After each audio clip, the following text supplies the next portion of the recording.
Welcome everyone to today's meeting. We'll be studying lesson 100. Thank you for joining us. And I'm going to ask if somebody would like to read paragraph 1 and comment.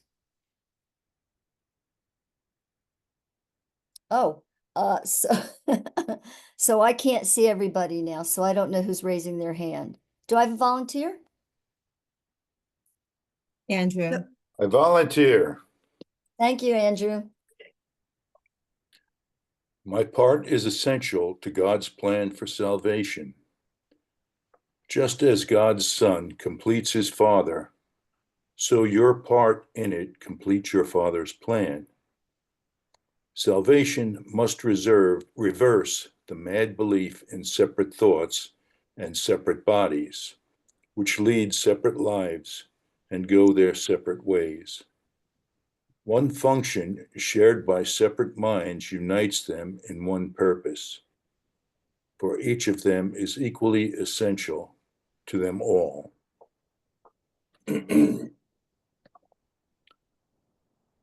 Would you like to comment on it, Andrew? Sure. We all have a separate part. And let's see, we all have a separate part. One function shared by separate minds unites them in one purpose, for each one of them is equally essential to them all. Well,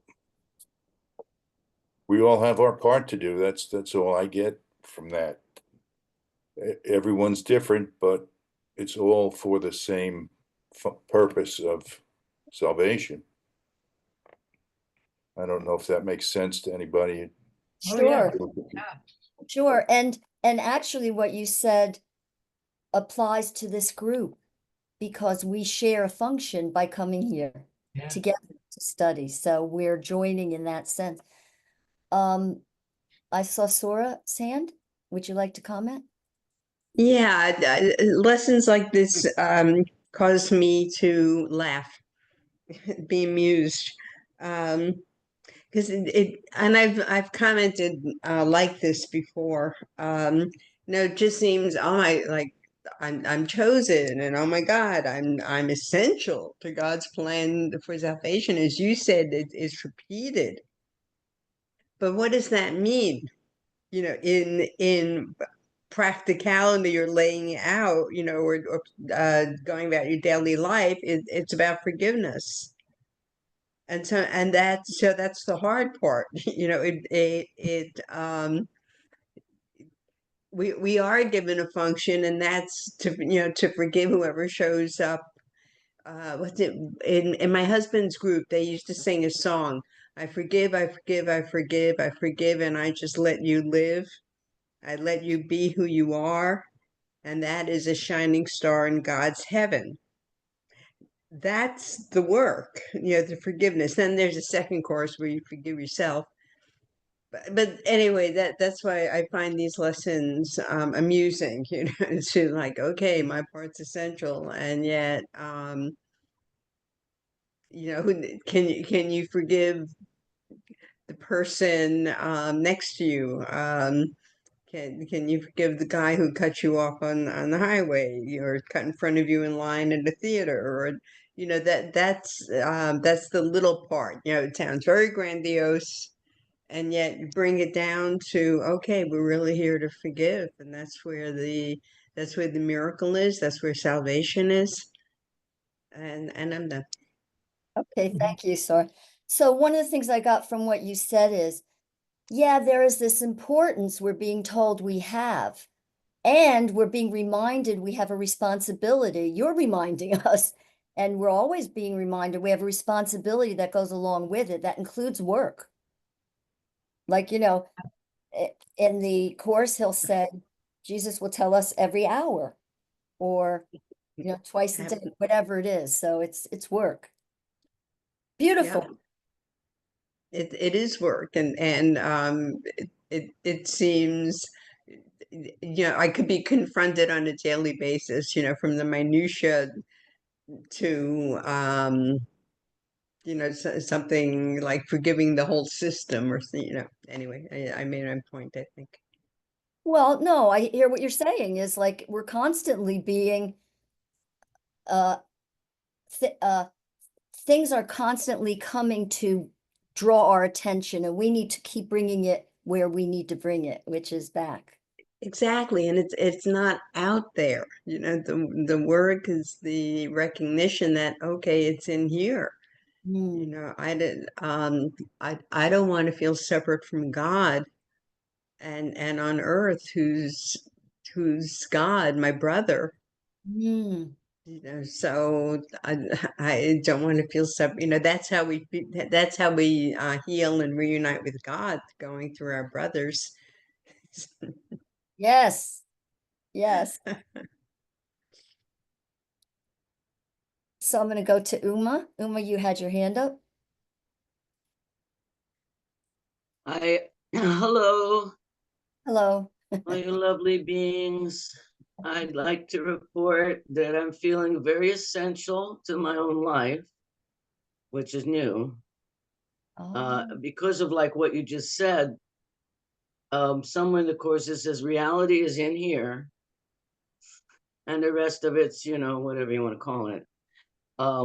And I want to also add that when I accept God's call to joy, it's much easier to forgive everything. I mean, it's kind of like you don't even have to forgive it because you're in joy and life is weird.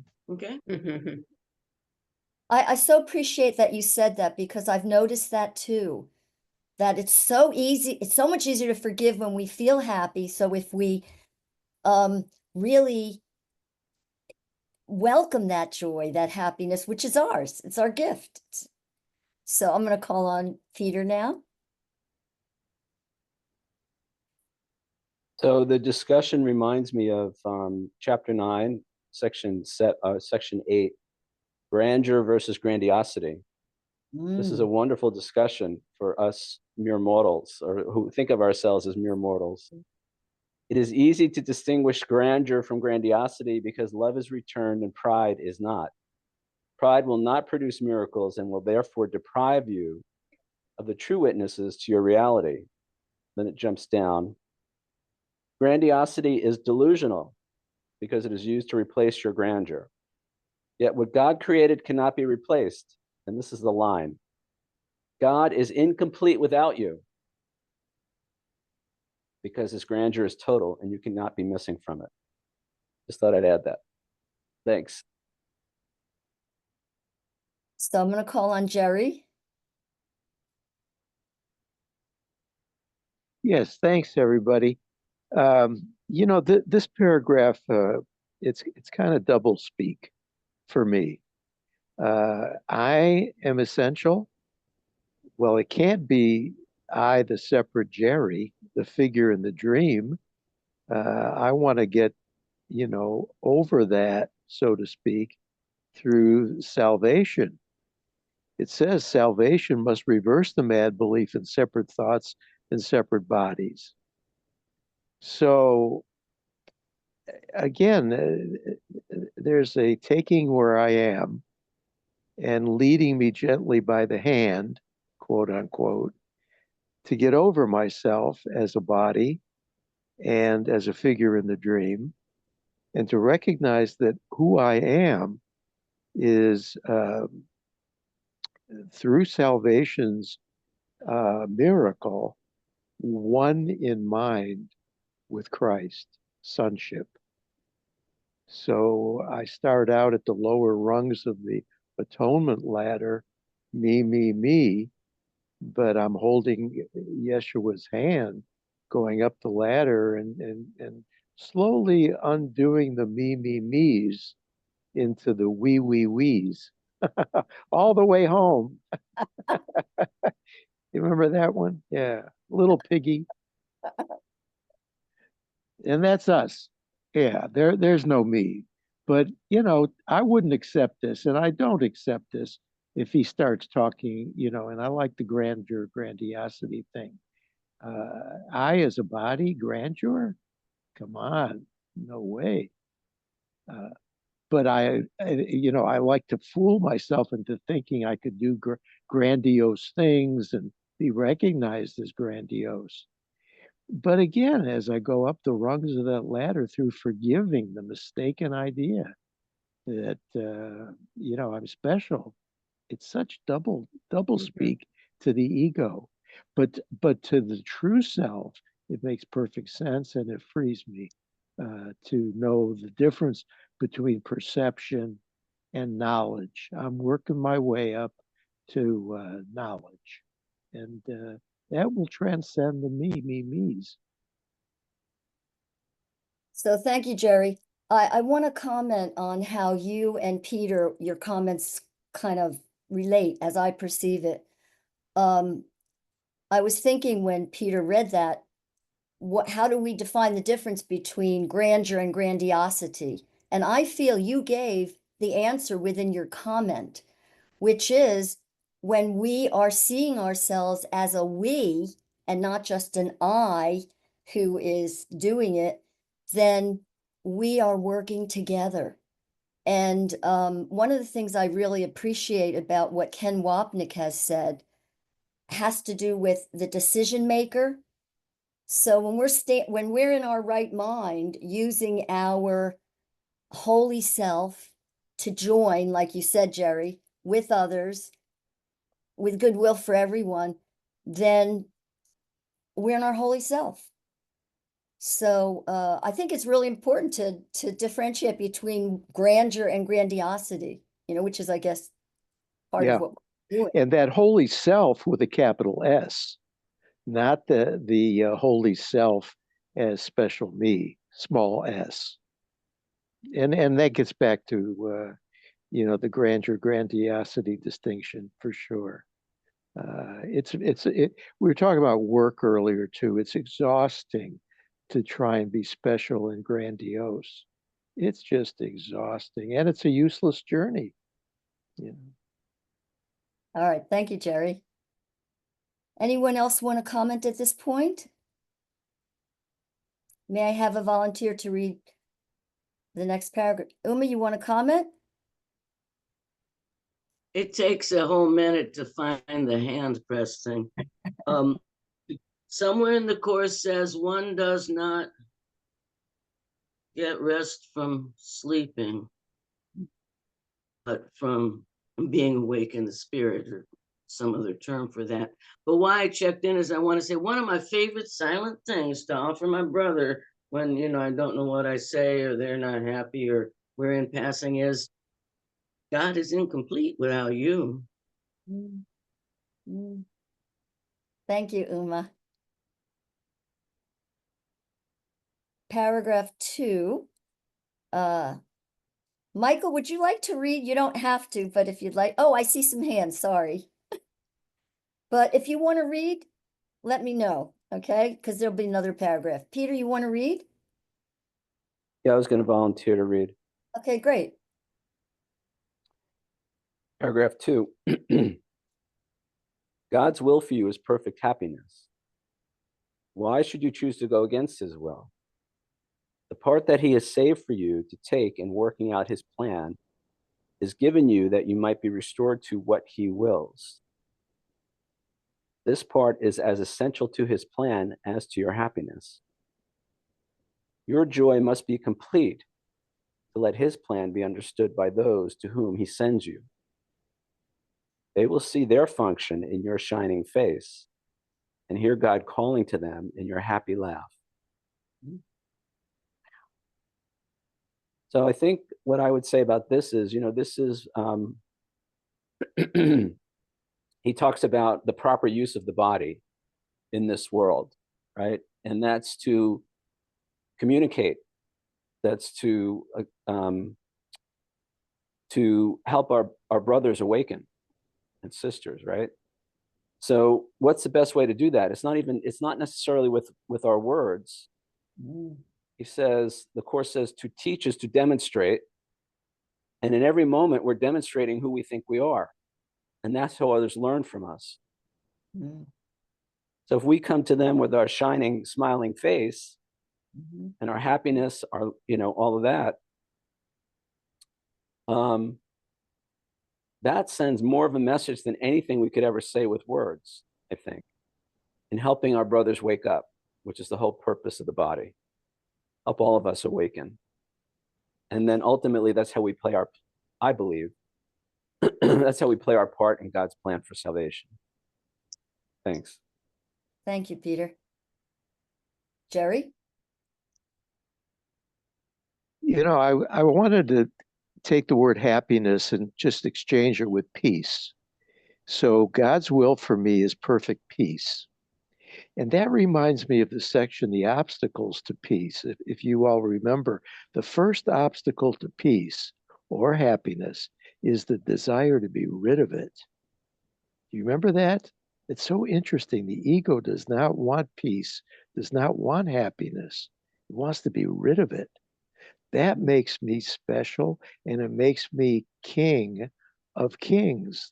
All right, I'll concede God is king, but I'm the king of kings because I can go contrary to the king's will. And in that, I win, but it's the booby prize. I am resisting the happiness and the peace that is God's will. And that's the first obstacle to peace.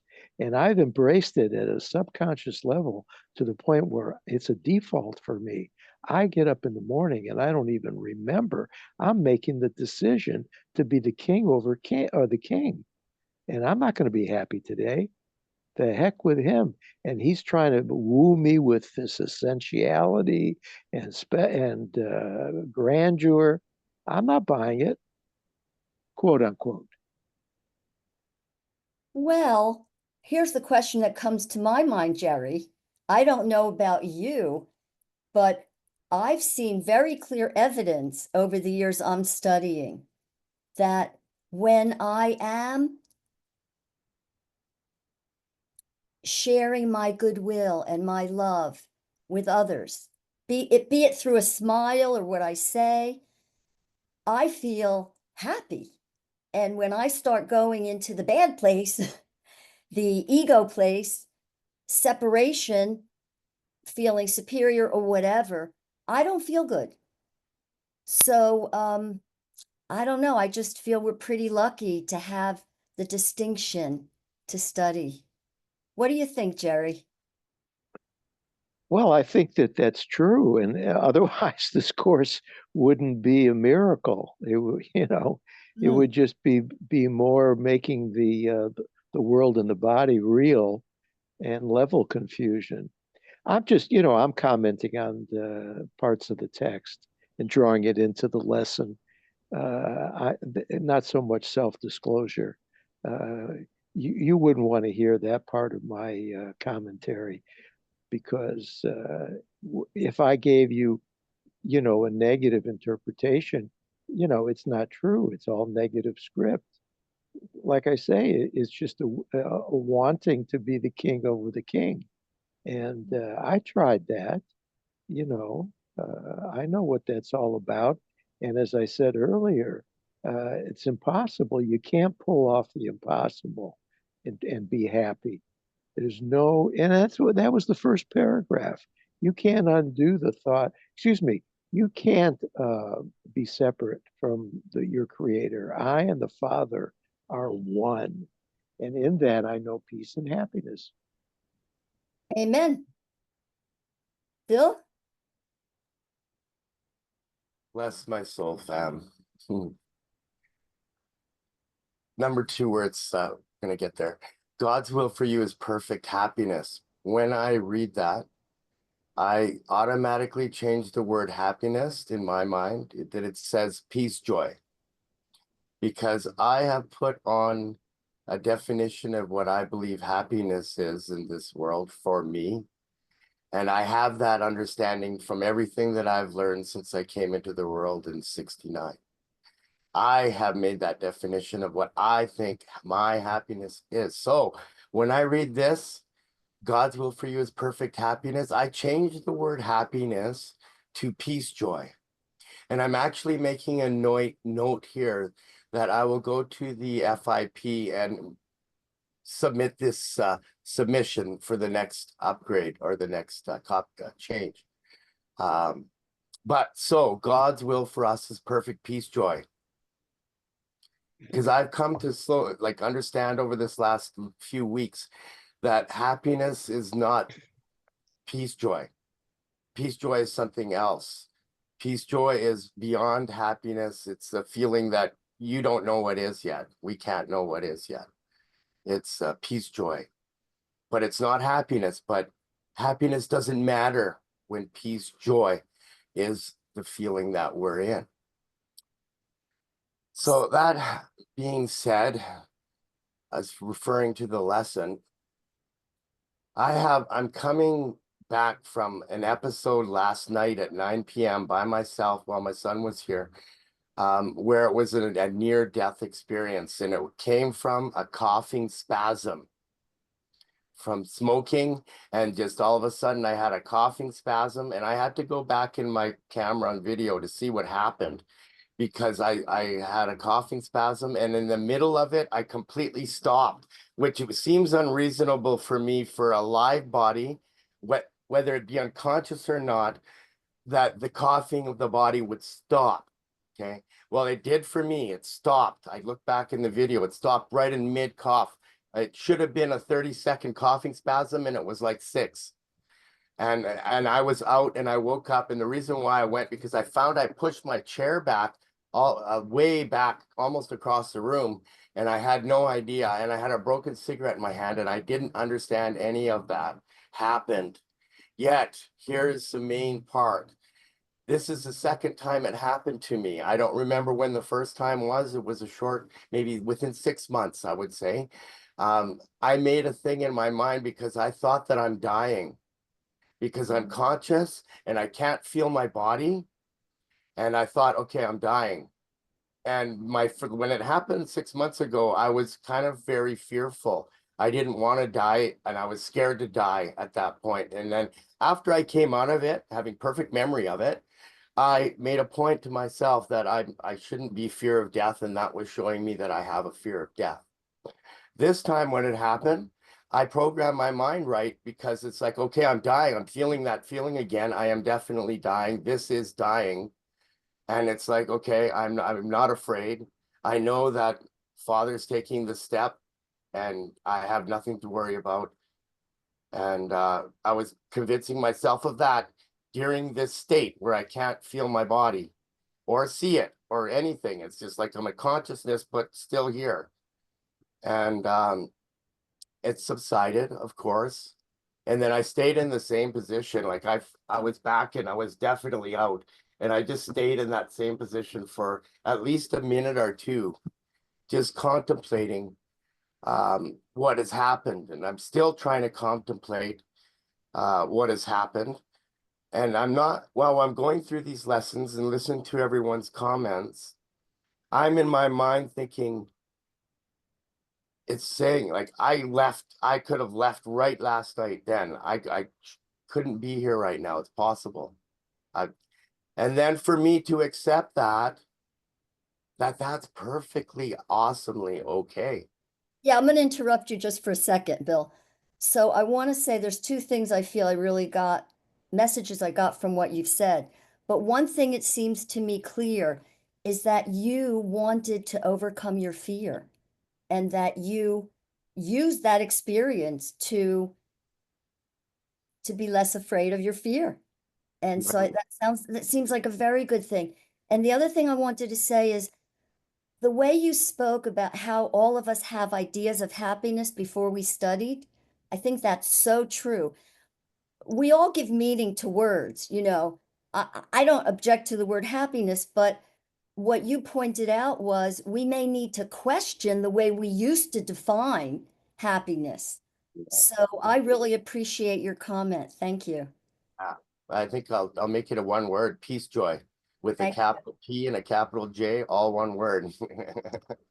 Thank you. I'm going to call on Sharon now, and then Uma. Thank you. Oh, Sharon, you're muted.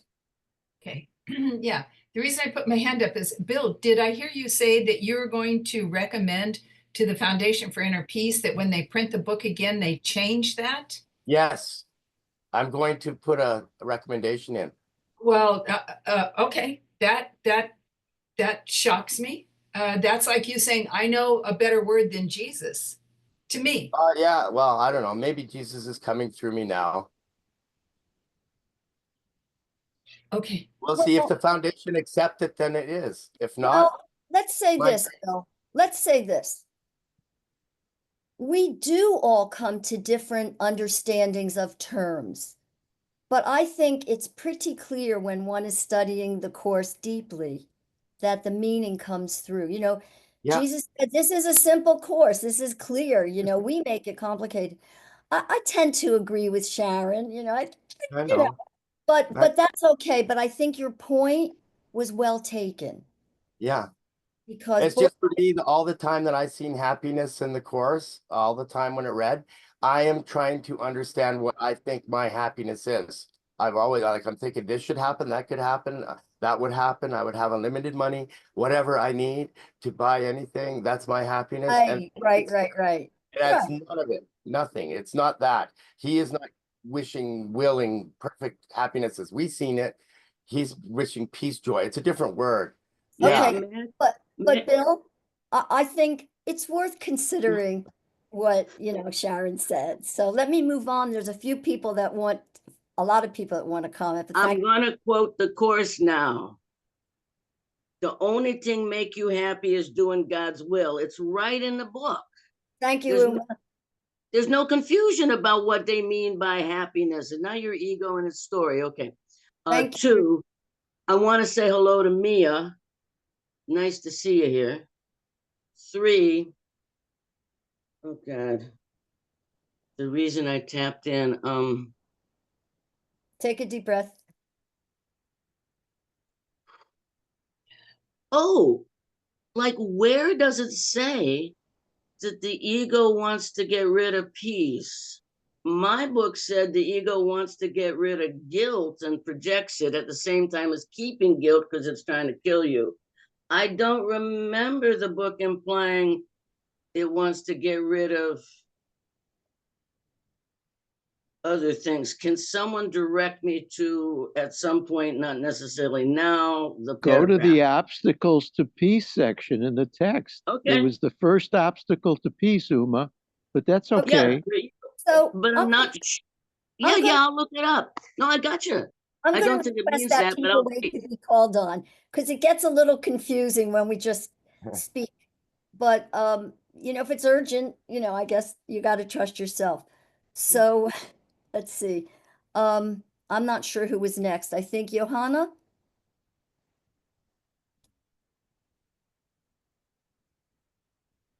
You're mute. You're muted, Johanna.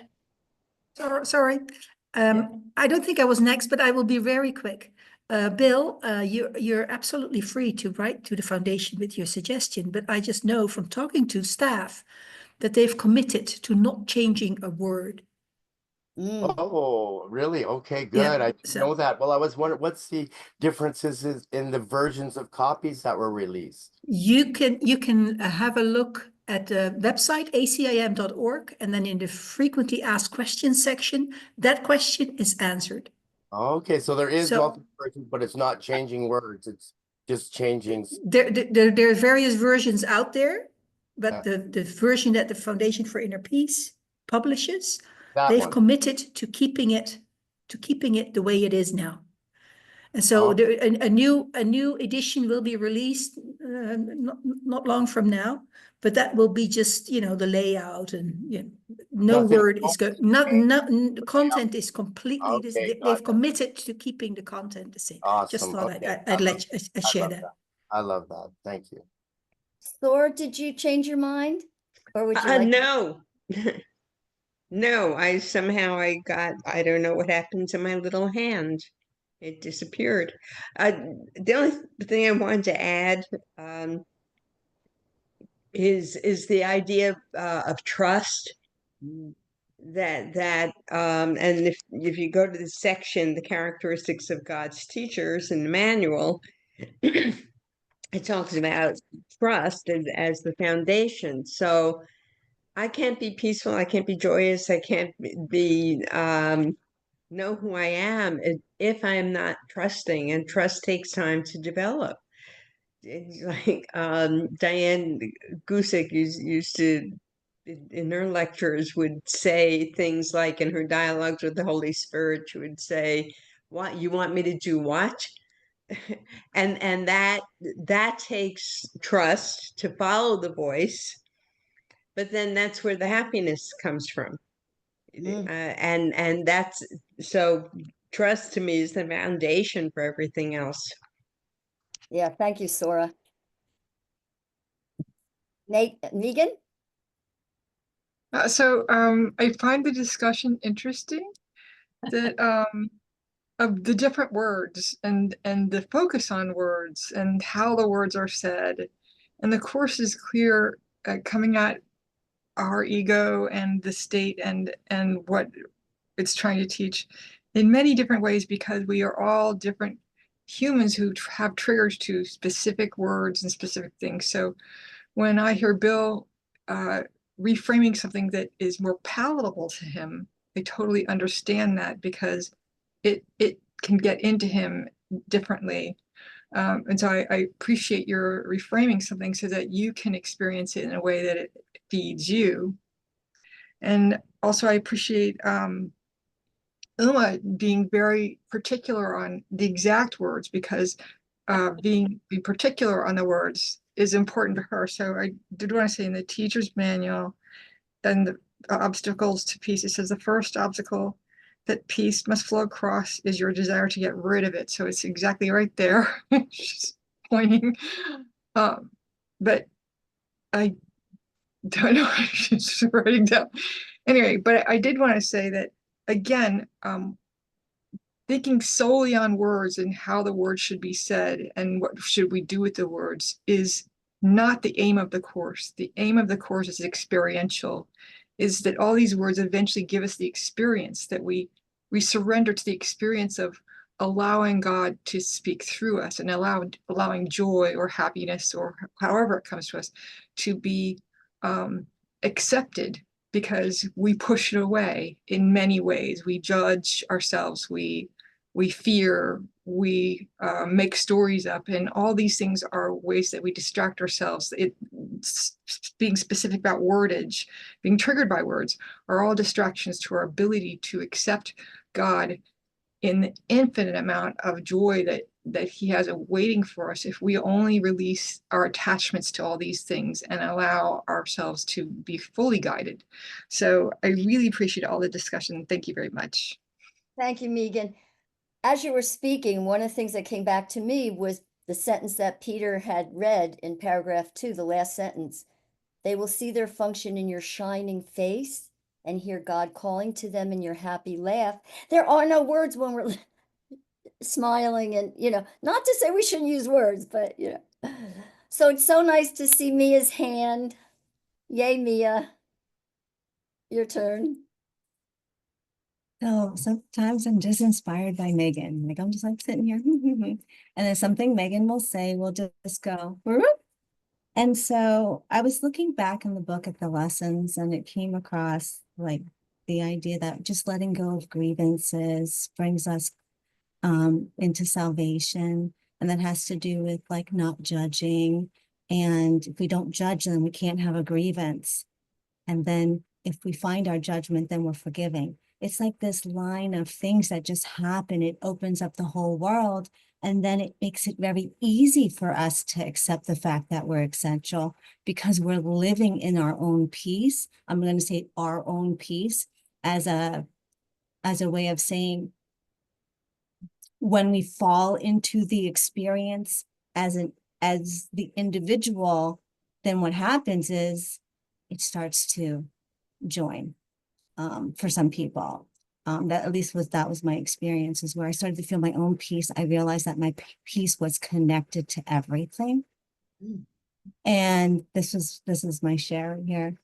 The other day, upon waking, I heard the song, and the song said, I am aligned with Jesus. I am aligned with Christ. I am aligned with Jesus. I am aligned with Christ. And I felt like that was the transmission. This is the transmission that's happening. It's happening for the sonship, and each one of us is essential to this salvation. And it has to do with this alignment of letting go of the identification with ego. Step one, recognize the judgment when it's passed through us and just let that go as forgiveness. And then this idea that, you know, when we are in perfect peace and joy and we're sharing it with everyone, then that's our joining, and that's our salvation. Thank you, Mia. That was beautiful. So I want to encourage anyone who hasn't yet spoken, who might like to speak. There's still some time left in today's meeting. And we can go to, I'll wait for a moment in case anybody wants to comment.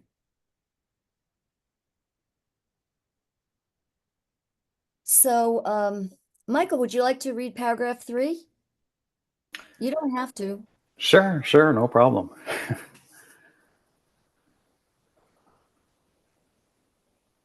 Okay. Paragraph 3. Okay. This course is perfectly clear. If you do not, oops, kind of. Sorry, wrong page. Hold on. Okay. Hold on. Because I thought it was different. Hold on.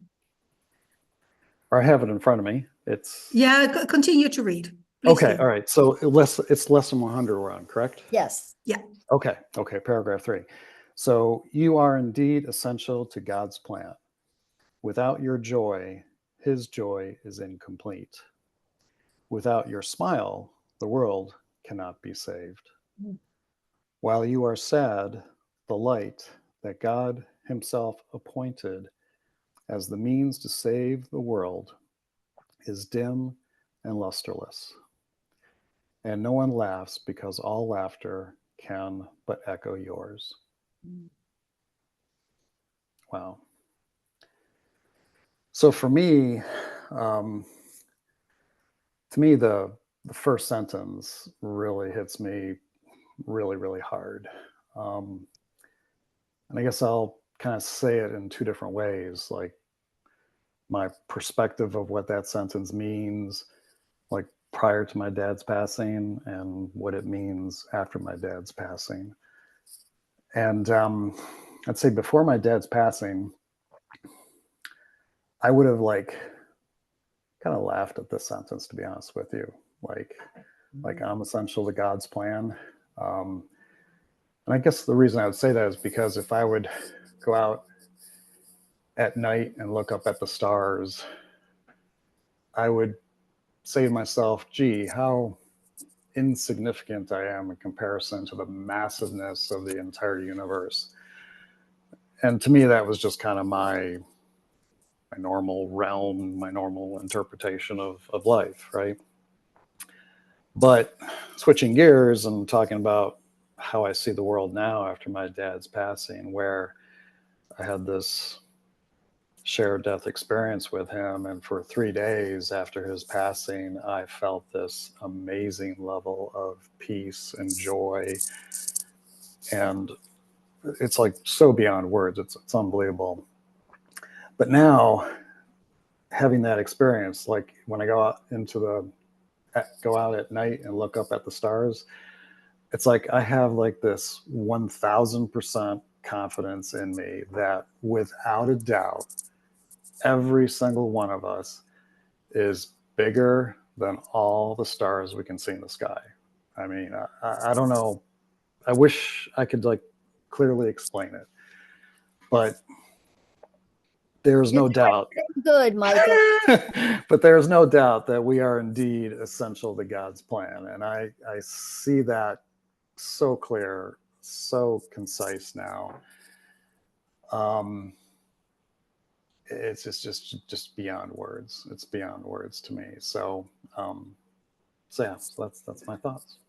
So as you speak, Michael, your gratitude and your joy comes through.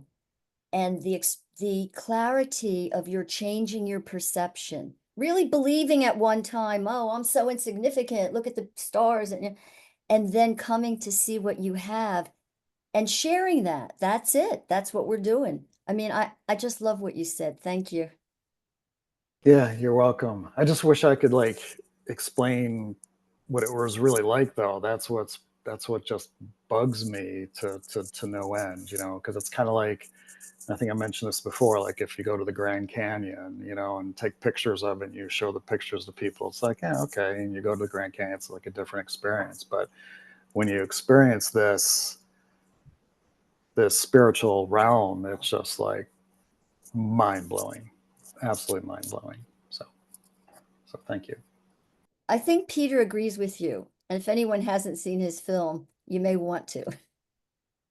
Oh gosh, Megan, I think you were next. Well, I wanted to read the next paragraph, so you can let other people I think we have 4 people ready to comment, and it's getting close to the hour, so I think maybe I'll call on people and then see where we are. How's that? Okay, so let's see, Jerry. Okay, we are essential to God's plan. I should say I am. There's nobody out there. That's an illusion. That's part of the dream. So my state of consciousness or awareness that I and the Father are one is reality, called the real world. My awareness or consciousness that I'm one of 8 billion people is a dream. So am I essential? Yes, I'm the only one in reality in the real world. There's no 8 billion people. That's part of the dream within the dream, that everything got shattered after separation from the Father. So, you know, it's kind of a logic, you know, A and B must lead to C. There's only one mind. All minds are joined in one as Christ. And I am the decision maker as to whether I'm choosing to align as the truth as Christ. I'm essential. There's not 8 billion people I'm waiting for to kind of soften the journey, so to speak, and then maybe I'll get on board. It's me. It's me because I'm dreaming that it's me. So it has to do with the dream within the dream, and it has to do with the truth that there is not a 8 billion of us. I'm essential. Thank you, Jerry. Andrew? Thank you. This paragraph 3 makes it sound like the only thing that's essential to God's plan is our happiness, my happiness. Without your joy, his is incomplete. Without your smile, the world cannot be saved. Without, while you are sad, the light of God himself appointed as means to save the world is dim. But it's hard for me to just buy that, because I think as we go about our daily business and interact with other people, it's also our job to spread the joy, not by trying to evangelize and, you know, get converts and stuff, but just treating people lovingly. I mean, we are love, and that's, we have to spread the love.